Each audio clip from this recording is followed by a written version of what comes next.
So, first of all, thank you for coming on the podcast. I really appreciate it. And I'm curious because you mentioned that before we even started that you don't normally come on podcasts. So, why did you decide to come on this podcast to share your story to begin with? Yeah, man. Thanks again for having me. I guess for me, it was I'd been listening to your show. We've been speaking on Twitter a little bit, and I liked your style. I thought you were just so authentic in the way, like your curiosity and um, your like thirst for understanding people's stories came across like really authentic. And I was saying this last night to Robbie, I forgot his surname. I think you guys speak on Twitter too. He's the law guy who's now doing speaking classes and stuff. And we were talking about it in a clubhouse room, and your name came up because I said I was coming on. And it sounds cheesy, but I can tell you're like a good soul. So I wanted to just collaborate. And then secondly, I guess I've been doing the podcast for 4 or 5 years, and I haven't really done many other people's podcasts. So I was just up for kind of experimenting. Yeah, well, I appreciate you deciding that this would be the avenue that you'd share your story on. And you mentioned curiosity, and it's definitely something that drives me, and I think it's also something that drives you. Actually, when you go to your website, you see the first part, it says "A Curious Kid" as the title. So talk to me about your curiosity and where that comes from. Yeah, I love that, man. Yeah, it's definitely, I think when I started the podcast, it was almost going to be one of the taglines, something along the lines of a place for the curious or something. But then I kind of thought that had funny connotations, so I didn't go down that route. But it probably just comes from childhood. I don't know when that happened, but ever since I was a kid, I was always just taking in information. But like now it's quite an extreme level where I like find something interesting and I go like all the way in deep. And it's just because it's fun to me, I guess, intellectually or whatever.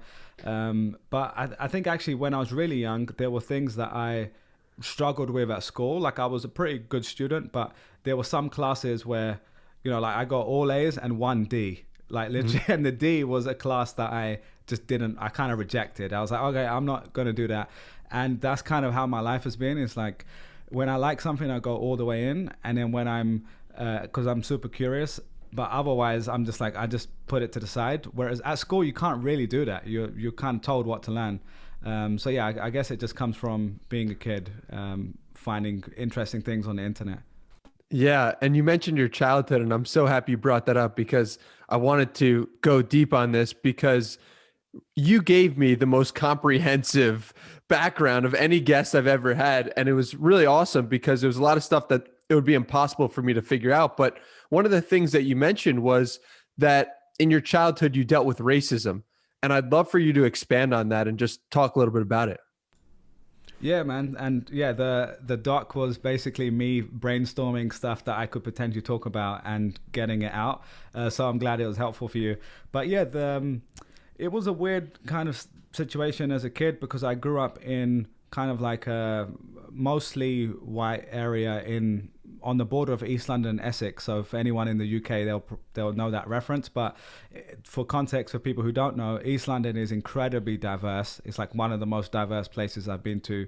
And it's a weird thing because you can drive 5 minutes here and it's just a pocket of like mostly white English people, and then another pocket and there's like Bengali people, and times that by 10 different places. And unfortunately, even though my parents grew up in the more diverse area and brought up my brother and sister there, by the time I was born, they moved to this new area, which was supposed to be kind of a little bit more safe, and the schools were a little bit better. But unfortunately, I just kind of stood out like a sore thumb there. There were only like 5 of us in my whole year at school, which were like Pakistani or Indian. And at that age, I didn't really know anything better. But my brother told me, it was actually my last year of what we call primary school. So when I was 11 years old, he said, don't ever start fights. But if anyone calls you, and I'll just use this phrase because it's what people say, but it's a racist slur, Paki, which is a racist term for a brown person in the UK especially, like make sure you stand up for yourself. And I was just this impressionable kid, so I was like, oh, okay, all right, that's what happens. The next week I had 8 confrontations in 5 days. So it was like from a little mini scrap in the schoolyard to teachers like pulling us away. And it was just this weird thing where I just translated it directly to, oh, this is something my older brother told me, who's 10 years older. And I just, like, I didn't really think about it. I just was like, oh, he told me to stick up for myself. So, but that was probably quite a pivotal moment for me, because it was the first time I really realized, oh, how often this sort of stuff was happening. And then again, not to bore you guys with the full thing, but as I went to secondary school, that's where it got a little bit worse, because you're actually starting to get stronger, and a punch in the face actually hurts, you know, versus an 11-year-old, it doesn't really do much. Yeah, so there was some really bad stuff that happened, like someone spat off the bus and said, go home. And I'm like, well, I'm born like 10 minutes from here, and my house is 5 minutes from here. And that kind of built a lot of resentment at that age. And a kind of thus them versus us mentality. It took me a long time to get rid of that. Was that around the time when you started to search for ways in which people who have dealt with similar circumstances had dealt with it? And you mentioned biographies that you turned to. So I'm curious what type of things that you latched onto to try to be like, oh, wow, other people have been through this before. Yeah, that's a great question. I don't know if I found many people that had gone through it outside of my own community. So my brother had gone through it 10 years before, where like skinheads would wait outside his school to go packy bashing, it was called, which was just go and beat up brown kids. And so I would hear stories like that. And then from my older cousins, because I was basically the youngest of my whole extended family at the time. And so I would hear these stories from 10 years before, but not like during my age. So it did feel kind of isolating, to be honest, because by that stage, there wasn't really too many people I knew who had those issues, apart from the 3-4 friends I had. I mean, I had other friends as well, but those other brown kids at school, essentially. So yeah, I guess the biographies came into play maybe from like 15 years old, because I started reading like mostly business biographies. So the first one I loved was Richard Branson's autobiography called Losing My Virginity, I think it's called. And that was like the first time I read a book on my own accord. You know, before that it was Shakespeare at school and To Kill a Mockingbird, and they were great books, but because I was told to read them, I never really wanted to read them. Whereas this one, I was just like wrapped up in his story, and I was like, wow, this is amazing. So yeah, the imagination of the brain takes you out of that place and says, oh cool, well if he did it like this, maybe I can create a student magazine or a whatever. So that definitely helped me feel my way out of that sort of situation. Yeah. And it's crazy because, you know, you didn't ask for this situation to be just the only one or one of the only few people like this. And then you're just thrown into it. So did you turn then to making money and turn then to the internet to try to escape that sort of reality? How did your venture into the internet come to be? And give us some context for what year around that was. Yeah, that's definitely a part of it. So for context, I was during secondary school in the UK, which is age 11 to 16. That was the kind of bad time where I was, you know, feeling kind of isolated. Around 13, that's when I started getting into a little bit of trouble, because I started rebelling, you know, and actually standing up for myself. And, you know, so you'd get into basically like schoolboy fights. One of my best friends at the time, he used to hang out in the area down the road in Ilford, it was called. So Ilford is 99% Pakistani Indian people. It's like super brown. And so I would go and hang out with him and his friends there. And that was interesting for me, because I started to feel like I belonged to a different group, but they were not like the best crowd to hang out with, you know, like they were doing some bad stuff. And well, I mean, I was never really doing that much bad stuff, but I could see it with my eyes, like, oh, this is not a good route to go down. So by the time I got back to school, I would just go to school and then come home and then go and hang out with him and his friends in this other area. Sorry, dude, I completely forgot the the question you just asked. What did you say? No, Say I was curious. I was curious about how the internet played a role in coming out. Sorry, it's all good. Lost my chain of thought. So yeah, with the internet, I definitely found at that age, around like 11, 12, my brother, who was 10 years older than me, he was learning web development. So we shared a room. So I would go and sit there with him and like learn about what HTML and CSS was. And I was always into computers, even at that age. And then I started building websites and going on forums and stuff like that. And that's where I was like, oh, I can find this community of, I didn't think of it consciously, but I found this community of people online doing interesting things. And then I would sell stuff at school. So that was where the entrepreneurial bug kind of started. So I'd sell SIM cards and hats and all sorts of stuff during that time. And burn CDs for people. But then I realized, okay, why am I only selling to like 100 people at school or 1,000 people at school? Why can't I just sell this on the internet? So eBay was the first real place where I realized you can sell something on the internet, and while I'm at school, I'll be making money.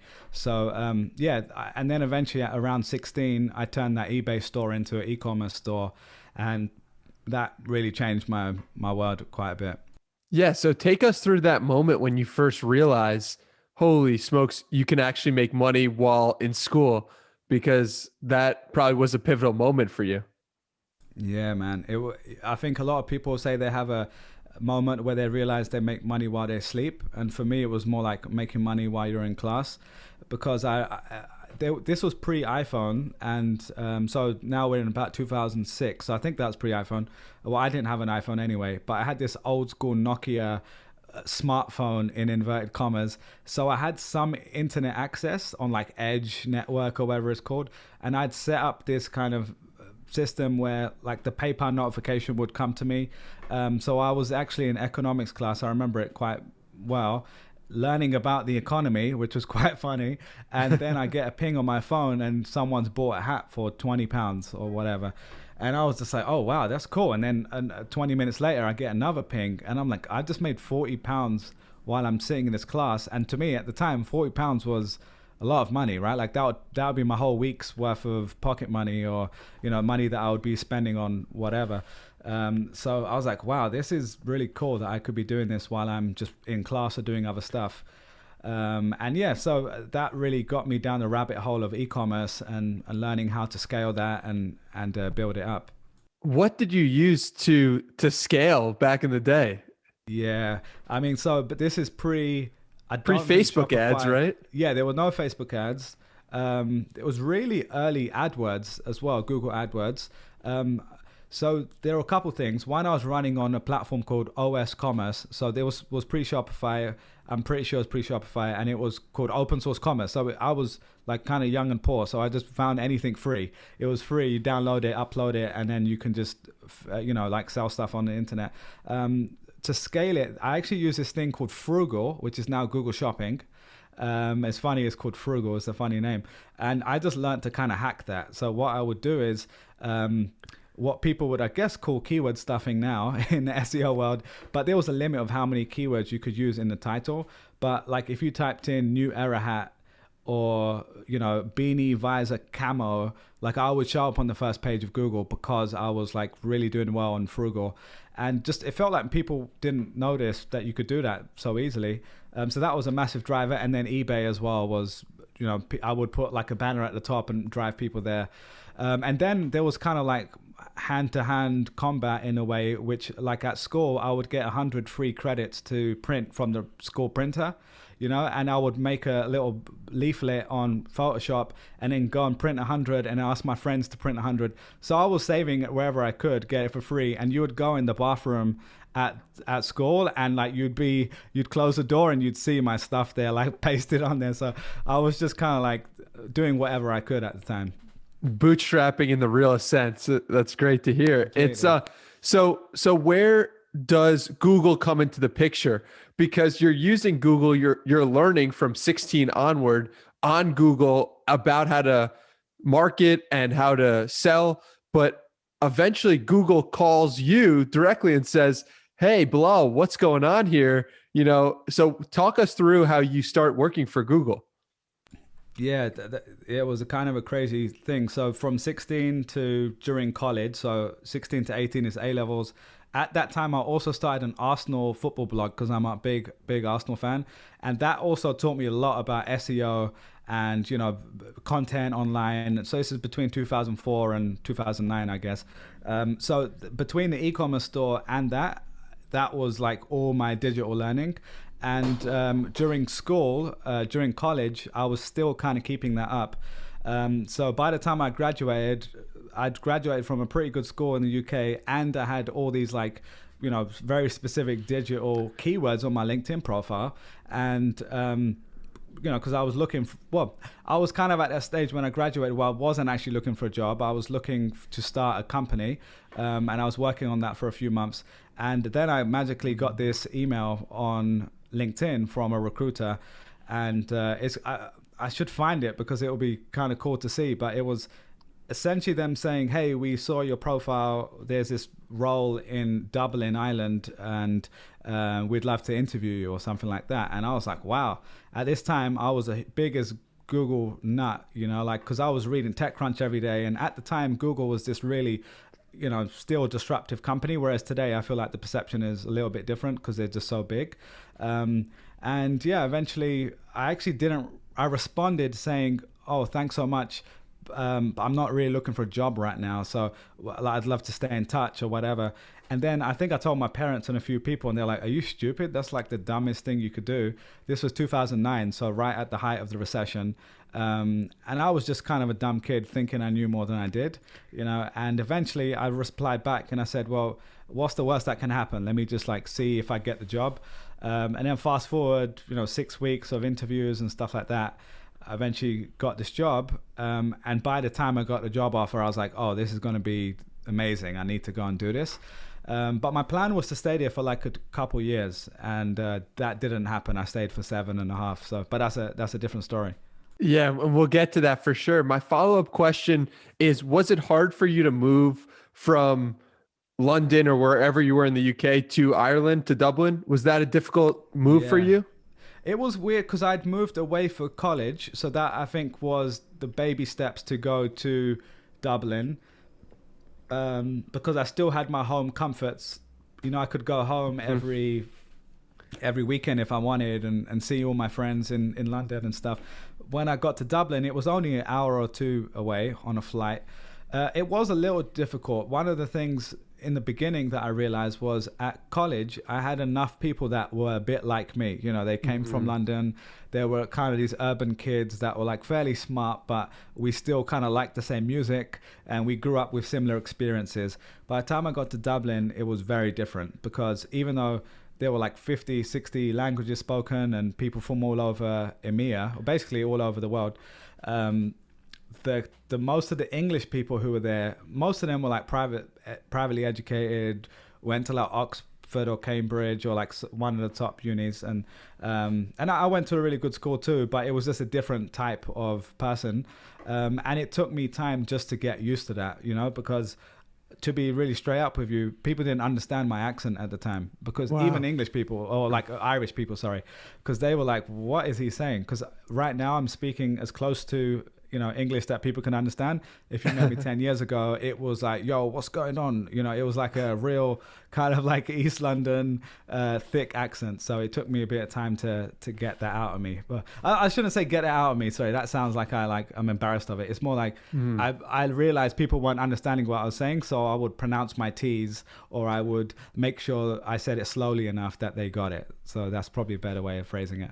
Yeah, that makes sense. And it must have been difficult when you just have to, no one understands you. You're away from home and you don't associate directly with the experiences of anyone else.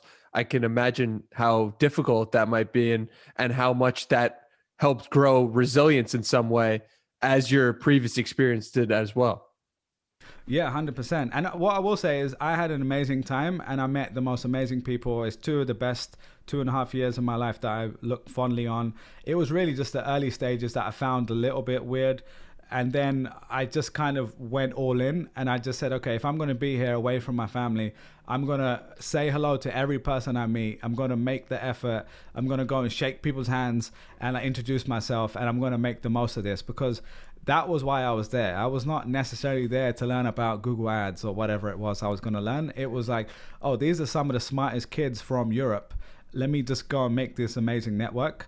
And so eventually I think I realized that I got so used to being flexible.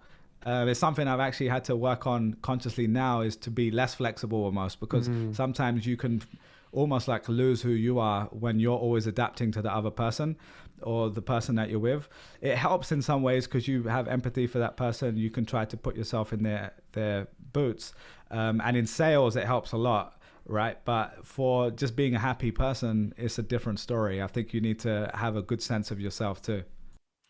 What advice would you give to someone who's in a difficult situation, like feeling isolated, feeling as if they're the only one in that type of situation? You've been through multiple times like that. What advice would you say to that person?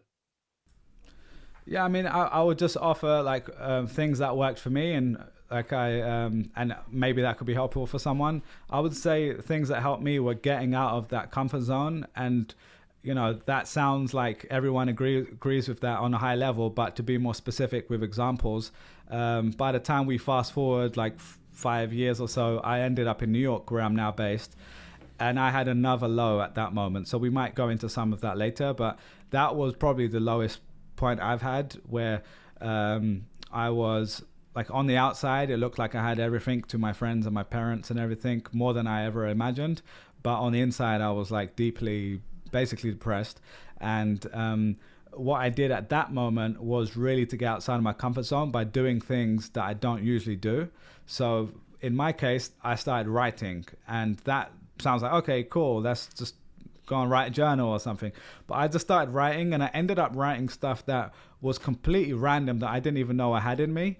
And it ended up becoming this, like, have you seen The Moth or like spoken word? Yeah. So I basically started doing that style of stuff. And what I liked about that was, because I'd always liked that, because I'm like a hip hop fan.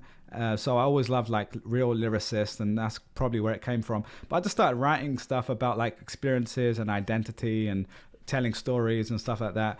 And that's completely different to my day-to-day work, right? Like I was going to work looking at numbers all day, speaking to like brands.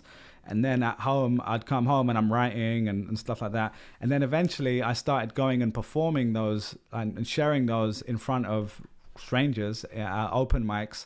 And at the peak, I was basically doing that every day. And I would go on my own. And that's one of my favorite things about New York is you can just like there's a feeling of being anonymous almost. Like you can just go and reinvent yourself in a night, and that's kind of a cool thing. Whereas when you're a kid, you're at school and you're with the same friends, and if you've got bullies at school, you're seeing them every day. This is just like, okay, I'm going to take a step out of my regular life, and I'm just going to go and hang out with new people, meet strangers, and have a new experience. So that really helped me, because if you can go on a stage and like share basically your soul with strangers for a few hours, the next day, like everything is easy, So that's kind of one of the things that really helped me.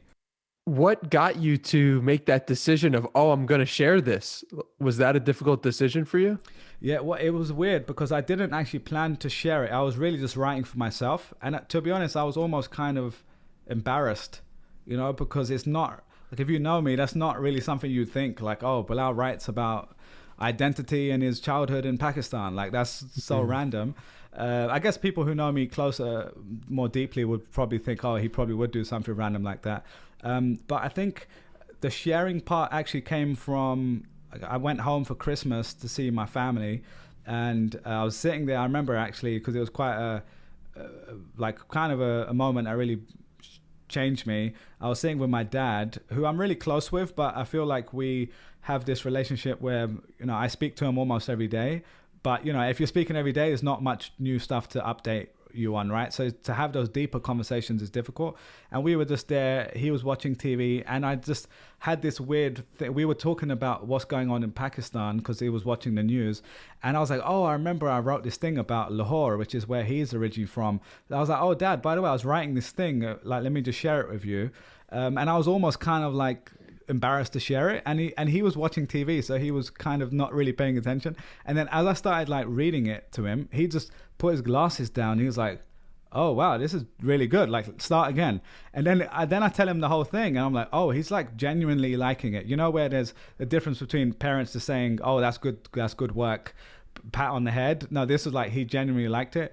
And then he called my whole family in the room, and my brother came in, and my sister, and my mum, and they were like, can you read this out? And I was like kind of embarrassed again, but I was like, okay, cool, it's my family, whatever. And what happened was I read it out, and my brother, who is the most like honest, to the point sort of guy, he was like, "Oh wow, Bilal, this is really good," and that just lifted my mood.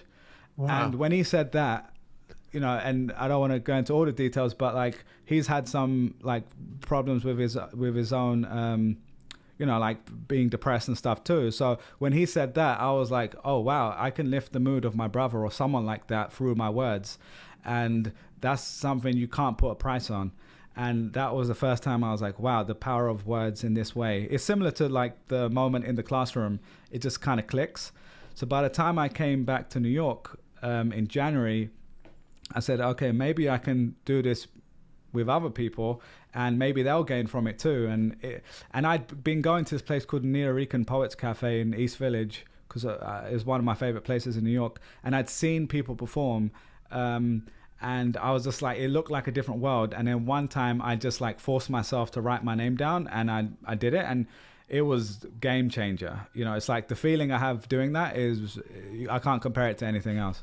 What do you think you gain from sharing your own story? What do you think it is inside of you? Because I think this is such a common theme from people who share their story and it helps someone else. What do you think in it that helps you when you share your own story? I guess it's kind of like therapy in one way. It's part therapy, it's part art, you know? So I'm a numbers driven business person on one side, and then I'm like this deep creative on another side where I really love the details of like putting something together. And that feeling of, I'm sure you feel this with your podcast and writing that you do and stuff, but like just that feeling of like one person gained from it is just such an amazing feeling. And yeah, there's a part of it, if I'm being like objective about it, it's probably a part of you that likes being on stage too, right? Like that's a part of it.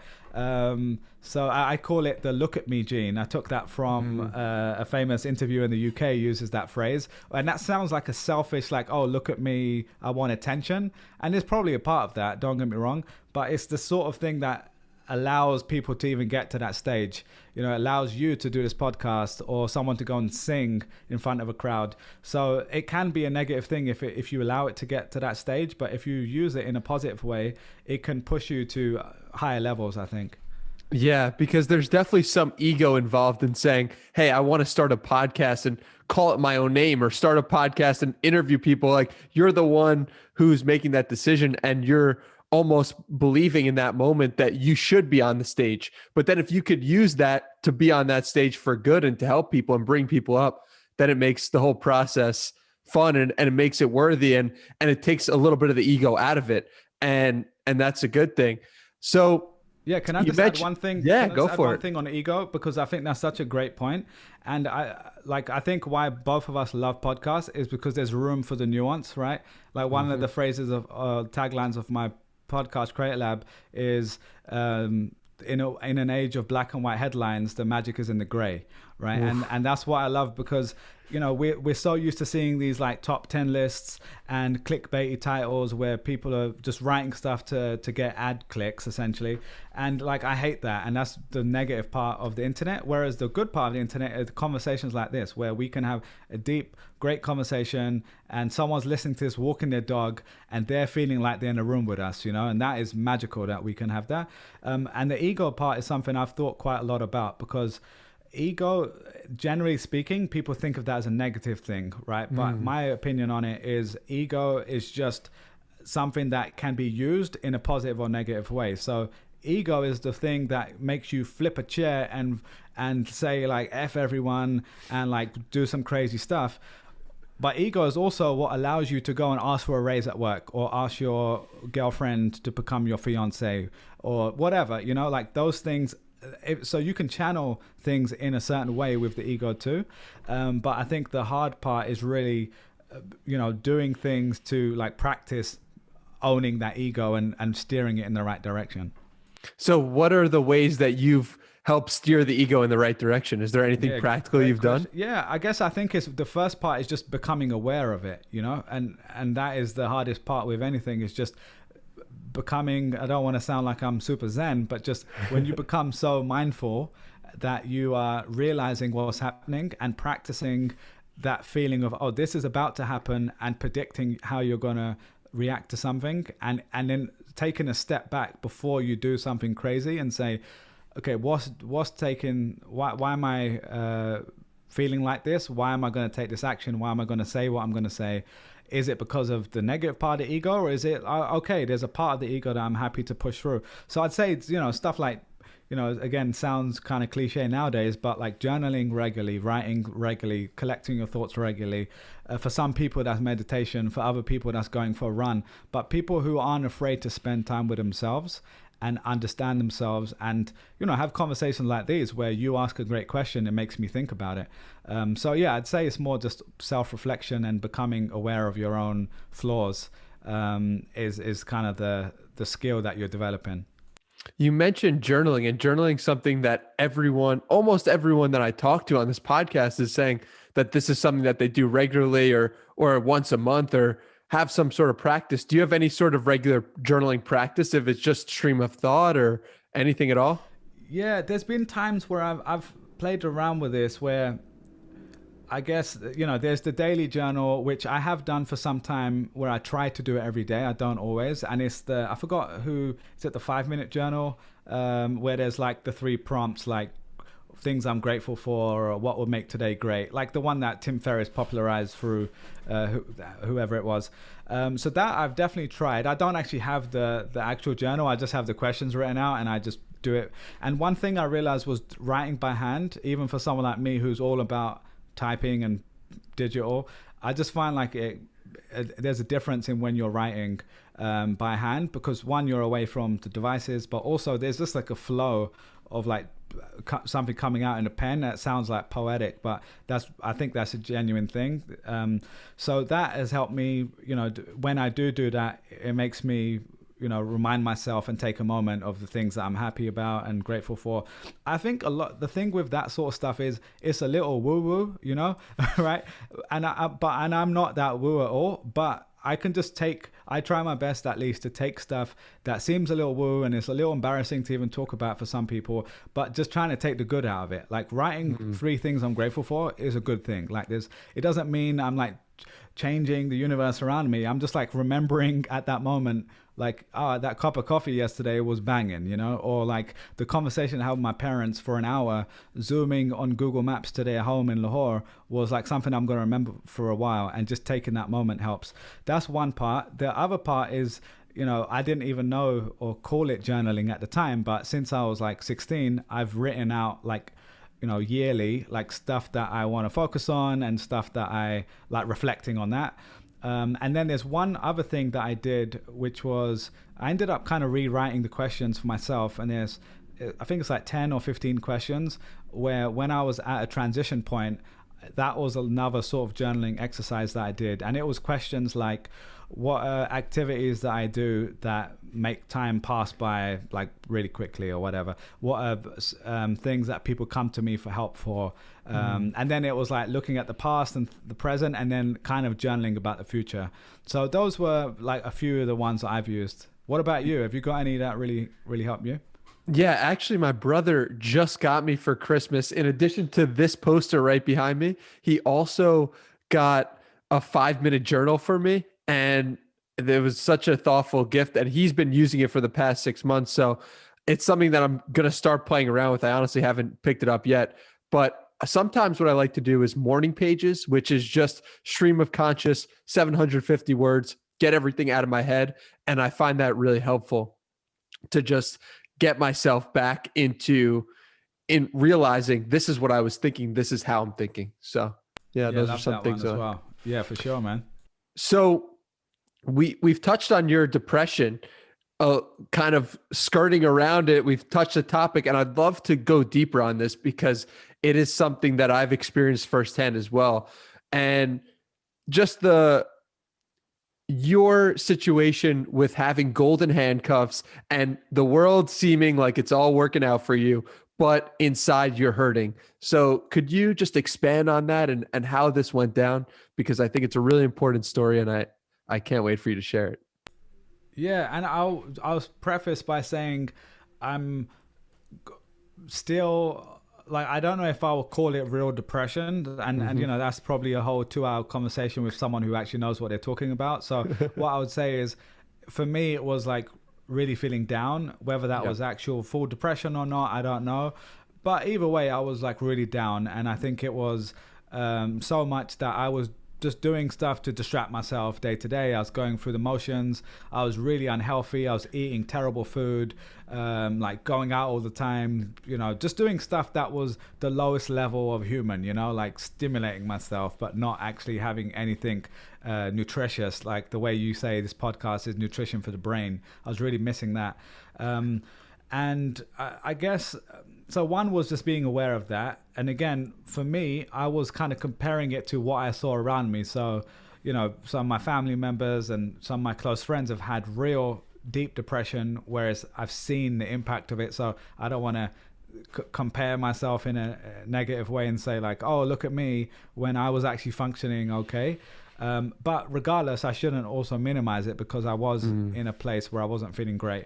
And I think a lot of people have this moment where from the outside, everything looks great. And from the inside, you're just kind of like, what the hell am I doing here? And you're having these, you're questioning yourself. And I'm saying, why am I in New York right now, away from my family? Like, was it worth it? Why am I doing X, Y, Z? And, you know, I think that is a difficult thing that a lot of people go through. And the biggest thing for me was always like the work part was always on my head, because I had that entrepreneurial stint as a kid. I just assumed I would always go back to doing that. And I just didn't feel like I had a real tangible path or knew where to go. And that's where the podcast kind of started to give me the room to explore areas outside of my comfort zone and my day to day.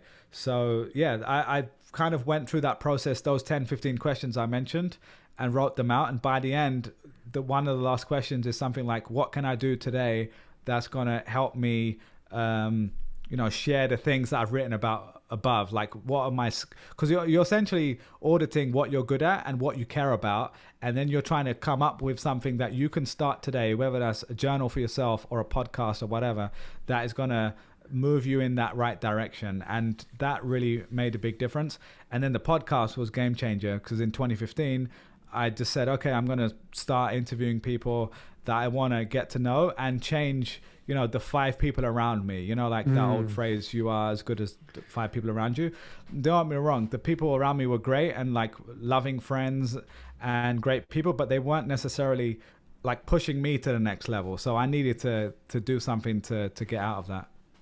And the podcast was your avenue to get yourself out into figuring out, okay, these are the people who are going to inspire me. These are the people who are going to bring me up. So completely. So I love also that question, that what can you do today? Because I think sometimes when you're feeling down and you don't know what to do, you can get overwhelmed and you're looking at a million different things and you're like, why am I not here? Why am I not doing this? But if you really just stop and think about it, what's the one thing you can do today? That's such a helpful question, because it really micros down everything. So you start the podcast and you just, are you then excited about the mission? You're excited about every day. You're excited about what's going. Talk to me through like the beginning stages of that. Yeah, that's a great way to, you know, I haven't really thought that much about this, but just as you've asked it, I kind of had a flashback of 2-3 moments, and it kind of represents the different stages of my own last like 5 years. And the podcast is the only constant pretty much, like work-wise anyway, that I've just kept going on the side. And now it's become a big part of my full-time as well. But at the start, it was just a small experiment, right? It was I love the way Tim Ferriss had talked about it, which was, you know, make it easy for yourself, record 5 or 10 up front, see if you like it. And that helped me a lot, because it made it feel like a tangible thing I could do. And it gave me the out to say, after 5 or 10, if I don't like it, I can just stop doing it. But what I found was, as soon as I started doing it, I was like, wow, this is incredible. And I felt like I was naturally pretty good at it. Like, I won't say I'm the best interviewer in the world, but I think I love having conversations. So I would do this for free anyway. In fact, I was doing it for free in my own life. So I said, well, if I was just recording this and sharing it, it would make a big difference. But I started to realize that this will give me the avenue to go and meet people and ask for a meeting that I otherwise wouldn't get. So the same way you went and spent time and had an interview with Garyvee recently, like that was the same for me. Like I had Gary on the show, and like I got to meet him in person, and I'd been following him for 10 years like you had. And that was, you know, a life experience that I wouldn't have had otherwise. And that makes it worthwhile on its own. And then so many things come out of those relationships too, right? So yeah, I don't know if I answered your question there, but that's kind of how I thought about it. So Garyvee was in 2017, correct? And so you started the podcast recording in 2015 and start putting out episodes in 2016, if I have that correct. Yeah, and so in 2016, were you like, this is exciting, this is what I want to be doing, I could see myself doing this 10 years from now? What was your mindset like in the early stages? Yeah, no. I guess at that moment, I didn't have an expectation like, I want to do it full time. It was more just, this is something nice to have extra with whatever else I do. Because even up until today, I'm like primarily a business person, right? Like I like business. I could talk about it all day. I like entrepreneurship. I like being in the game. But I also like learning, right? So for me, it's always an avenue for learning. But then I also want to be doing stuff day to day personally, and that's just a personal preference, where I'm either creating something or I'm helping other people who are creating something and using the skills, the tangible skills I've learned in, say, marketing or partnerships or whatever, and the business skills I have to like move that forward, because I get like a sense of satisfaction from both of those things. So at the time, it wasn't necessarily like, oh, I want to do this full time. I mean, I would have been open to it, but you know, it was not going to happen straight away. And then what happened was I ended up meeting a guy called Scott Harrison, the founder of Charity War, through the podcast, and that opened up a whole new avenue for me. So yeah, let's talk about that. What happened where you were just interviewing everyone? Were you working at Google at the time, or? Yeah, I was working at Google. Yeah. In fact, I recorded a few episodes in Google conference rooms. In fact, the first one, I mean, I hope I don't get in trouble for this, but it was like after work, so like no one was using it. I recorded in a Google conference room, and actually, what I say is my manager, like everyone knew I was doing it, and they were encouraging. They were like, in fact, the head of Google US, actually global sales, Margot, her name was, she ended up sharing my podcast as an example of a Googler pushing boundaries, right, in an end of year wrap up. And what was funny was a year before, I was like just doing okay in my job, and I thought, well, like I'm never going to get in that email just doing my normal Google job. Like there was tens of thousands of us doing the same thing, but that made me stand out, you know? So yeah, I recorded at Google a couple times, other times at home. And then I started doing them in person, was how I ended up doing it mainly. Okay. So Charity Water, you're interviewing your future boss, and what happens? You just have such a great connection with him, and like, this is I want to start working for you. How did that translate into an actual job? Yeah, I wasn't looking for a job, and I'd followed him for a while. So his name's Scott Harrison, and he's, you know, from my background being in the startup tech world, or being in the tech world and looking at having an interest in startups, he was on that circuit with a Garyvee and a Chris Sacca and all those Twitter folks and stuff like that. So he was going to South by Southwest and giving the keynote next to those people. And so I'd already seen him talk, and I was like, wow, this guy's like such a G. He's like, he's just like, he used to be a nightclub promoter. He was just a crazy dude. And then he did a 180 and started this amazing thing. He's still doing it, and they've helped more than 10 million people now get access to clean water. And more than just the cause, he had kind of revolutionized the social impact space. He'd made it cool and fun and built a beautiful brand. And so yeah, I was already attracted to him as a person. I knew of him, and I got introduced to him through my friend Dara, who was also on the show, founder of Web Summit. And I just went in there with I wasn't looking for a job. I just was like, this will be a great episode. But when I had that interview with him, I was like, wow, this is something special here. And it felt like a special moment in time. So I just stayed in touch. It wasn't something I was proactively looking for. And then because I worked at Google and YouTube, I was at that stage where I was looking for some more meaning in my own day to day too. So I said, this is a great cause. How can I help them? One is through donations, but I'm not a billionaire. I can only, I've got a limited amount I can help that side, but I have skills, right? So I'm like, okay, how can I use my knowledge of YouTube or marketing? So he introduced me to the head of creative, a guy called Tyler and Cubby, who runs the social there. And we met for lunch. And when I met these dudes, I was like, oh, wow, these could just be my friends, and they are my friends now. But so fast forward about 9 months later, I actually was at an event where it was like a women's entrepreneurship event. And this one lady came on stage. I think her name's Becky something. And she was like the third employee at Charity Water. And that night I came home and I just said, oh, that was really impressive. I wonder what's happening with Charity Water nowadays. So I go on my computer, or on my phone actually, go to their website.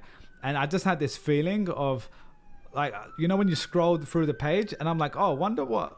And I saw the careers bit and I was like, oh, wonder what they're like hiring for. What do they even hire for at a place like this? And I clicked it. And as I clicked it, I had one role in my head that made sense, and it was quite specific because it had to be senior enough that meant it was worth me leaving Google for, and it had to be something that was relevant to a non-profit that isn't for most non-profits. So it was basically a title of director of brand partnerships or something like that, and the other two roles were like designers, right? So it wasn't relevant to me. And when I saw that, I read through it, and when you're reading the bullet points, you're like, oh, that makes sense. I love doing that, or I've got that experience.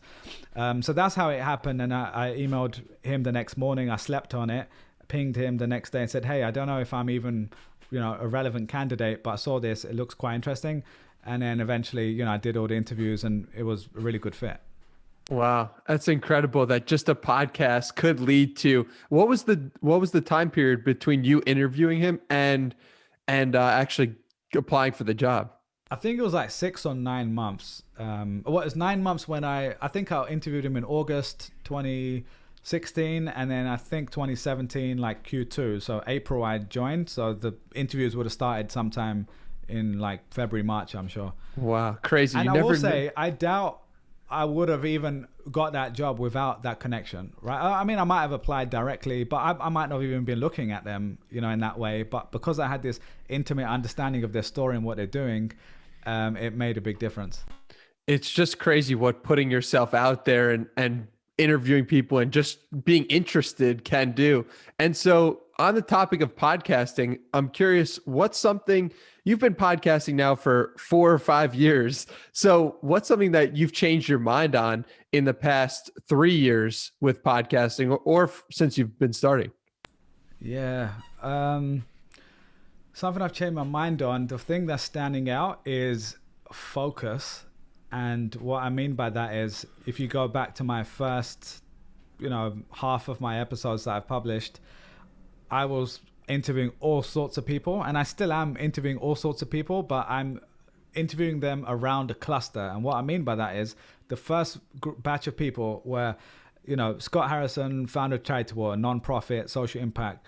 Cenk Uygur from the Young Turks, 10 billion views on YouTube. Garyvee, Daymond John, like completely different worlds, even though they were all business people, basically.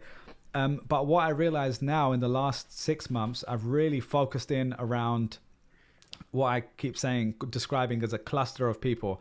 And so I'm still getting a Pomp and a Sam Parr from The Hustle, or a Jack Butcher, or Paulina who's Pomp's wife, who was a writer at Fortune, and now she's one of the leading people on Substack, writing a great newsletter every week.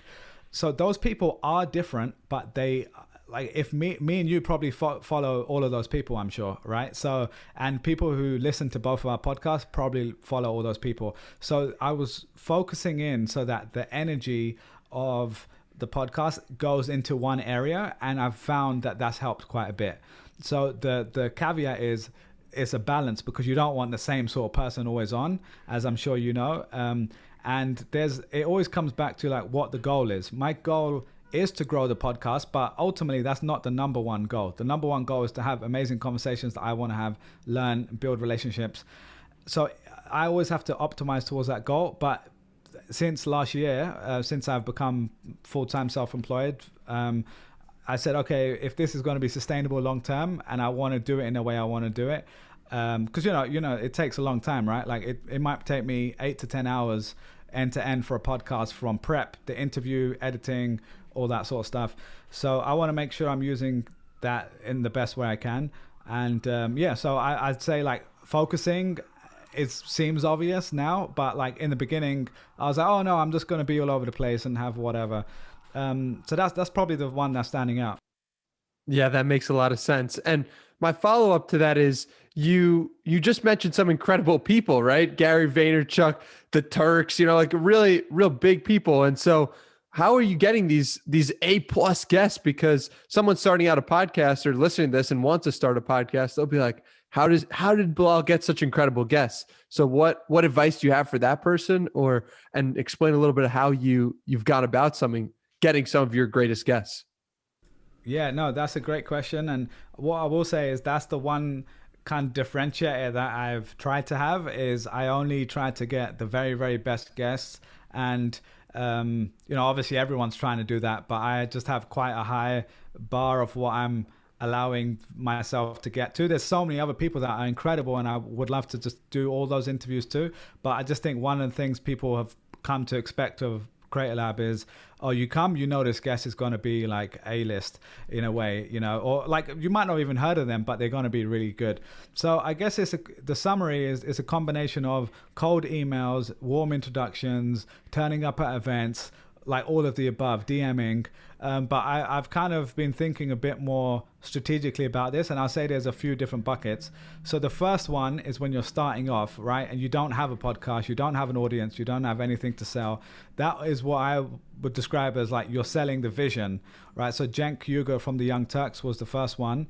How I got him was I was trying to appeal to the person he once was, because I knew he was an entrepreneur and he was starting up once upon a time, and he was asking for a big break. So I actually met him at an event, and we were just having a casual conversation. I made a terrible, risky joke that did land and it worked, but it could have easily gone the other way. And by the end of the conversation, I rarely cold ask like that, but I realized that was probably the only time I'd have. And I just said, hey, by the way, I'm launching this podcast, which was semi-true, but really at that moment I didn't have a podcast or even a microphone. So it was slightly, like a vision. And this is the concept. And I've been following you guys for a long time. No pressure, which I think is quite key. But if you'd be up for it, I would love to have you on. And then he kind of thought for a second, and he went in his pocket and he's like, okay. And he had a stack of cards he'd got from other people, and he finally found one of his own. There was like one left, and he gave it to me. He said, email me. And I was like, oh, wow. And that gave me the kick to say, all right, now I need to make it happen, because there's a sense of accountability. I've just asked a really big dude for his time. And again, the long story short there is, I got introduced to his chief of staff. She said, oh, great, thanks for the interest, but we're kind of busy right now, so maybe in a few months. And then I just responded to her and said, oh, cool, that makes sense. How's your summer going? And she responded saying, oh, thanks for asking. I'm actually getting married in a few months. And I was like, oh, wow. And this was genuine, right? Like, I'm just being nice. And I checked the other day, I had 43 emails back and forth with her. By the end, she sent me her wedding photos, right? Wow. So it's kind of crazy. And wow. That is one of the lessons I learned is, one, that person gets ignored every day by random people in email threads. People kind of rude a lot of the time. And I was just being genuine, but that person controls the calendar. Right. And that person controls the calendar more than the person does a lot of the time. So when it came to October, we'd still been talking, and she said, oh, actually, he just had a cancellation on Friday, and are you able to make it at this time? And we made it happen. So that's one where you're starting off. Once you've got that person, then you can use their name to go and sell other people. Right. So that's like leveraging their name. And that's a combination of cold outreach, whether that's cold emails, DMs, or the best way is warm intros, but that comes from having a network or getting bigger guests.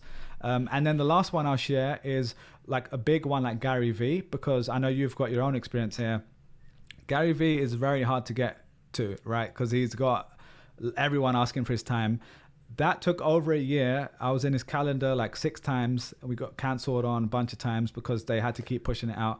But that happened through creating relationships around him. over time. It was quite conscious, but I was also, like just networking and meeting people and making friends. But so much that I flew down to South by Southwest in Austin just to go hang out. That with his team was a primary reason. And like they didn't really even know that was going to be the case, but I just knew there was going to be all these people here, and you're going to be bumping into people all the time. Just getting FaceTime makes a huge difference. So that helped a lot because I hung out with them. We went to these parties together, and then you're friends, right? And so I still speak to a lot of those people till today. So it's just a matter of, it seems like, hustle. Like, I hate to bring it all down to one word that's gotten misconstrued so many times, but it's just like you are going out there and by any means, like asking, getting a few minutes here, making connections. And you only really do that if you're willing to hustle, if you're really willing to work hard. So I absolutely love that. Going on to the aesthetic of Creator Lab. It's one of my favorite parts about it is just everything looks so clean. Everything looks just A1. Like, it looks amazing. So Thanks, talk man. about, was that a conscious decision? Is that something that has evolved over the years since you've started? And what would you recommend to someone trying to also cultivate that aesthetic in their own brands or in their own podcasts? Yeah, it's definitely something I've been conscious about. And I think there's a fine line between perfection and high quality work. So I think it's just the way I am. And everyone has to be authentic to the way they are. But for me, when I do something, I like to do it really well, that I'm proud of it, especially when it's a creative thing, right? So like there's other things where it makes sense just to hack something together.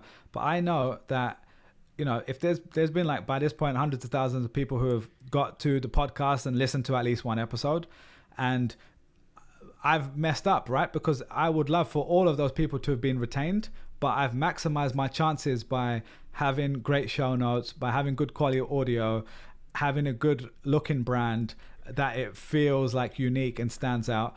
And that's kind of like comes from partly just my own taste, I guess, or something I care about, but also it became even more important when I went to Charity War and saw how they operate. So I started the podcast before I designed the logo myself. At the time, it wasn't that great. It was just like pretty minimal. The website always looked good though, because I spent ages doing that. But then when I went to Charity War, one of the first things you do there is go through the brand book, right? Which no nonprofit does this, right? Most companies don't do this. You go in there and it's like, this is how you spell Charity War, lowercase, and there's always a space between the pixel here. Never put a text over a person's face or blah, blah, blah. And it's all this amazing stuff. And I'd never really seen that before. Even working with big brands at Google, most of them were like paid media people that I was speaking to. So just seeing that and seeing the level of quality that they care about really upped my game as well, I think. I just became more conscious of it. And then I said, okay, I value this enough to invest in it. So I just found, if you go on your podcast app, if you're not subscribed, you can just search for Creator Lab. You'll see the thumbnail, the orange one. And that was designed by an ex-Charity Award designer, right? And we're obviously friends now, and I paid him, but I paid him much less than it's probably worth because I paid what I could afford.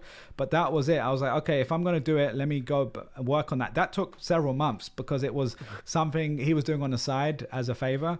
But we went back so many times and thought about what does it need to represent? What should it be, this clean aesthetic? And for some people that's overthinking it. But again, it comes back to your goals. My goal is I care about this deeply. It's part of my identity. And I want anyone who comes to it to say, oh, that's really professional. And it also just helps with like the guests, right? If they go to my site and it looks legit and it looks super clean, it just makes a huge difference, like a disproportionate difference that I think people don't realize. So yeah, hopefully that answers your question.